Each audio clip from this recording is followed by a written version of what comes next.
Lorsqu'un policier fait usage de son arme, c'est dans un cadre légal bien précis. Le code pénal définit ce qu'est la légitime défense judiciaire.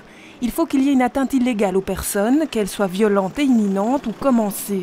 La défense doit être subsidiaire et proportionnelle. En gros, lorsque nous constatons qu'une personne est attaquée par une autre personne, nous sommes en droit d'intervenir, tout citoyen en fait est en droit d'intervenir, mais il ne peut pas, par exemple, alors que la violence est faite à main nue, utiliser une arme de poing. Ça, il ne peut pas. En l'occurrence, dans les Marolles, le policier était face à un homme muni d'une arme blanche. Pour les syndicats, sa réaction n'est pas disproportionnée. Il faut aussi tenir compte du fait que, en fait, lorsque vous êtes face à cette personne armée d'un couteau, vous ignorez complètement sa technicité, son niveau d'usage du couteau.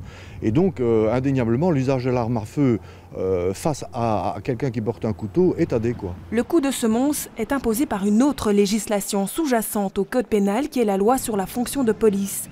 Dans le cadre d'un crime en flagrant délit ou avec violence, il faut un avertissement verbal ou le coup de semonce avant de tirer, ce qui a été le cas samedi soir.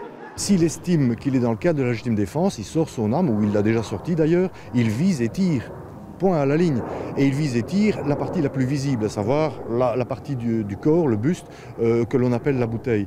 Et il ne se pose pas de question quant à savoir est-ce que le tir va-t-il être létal, oui ou non. Et la SLFP rappelle que le policier souhaiterait ne jamais devoir utiliser son arme.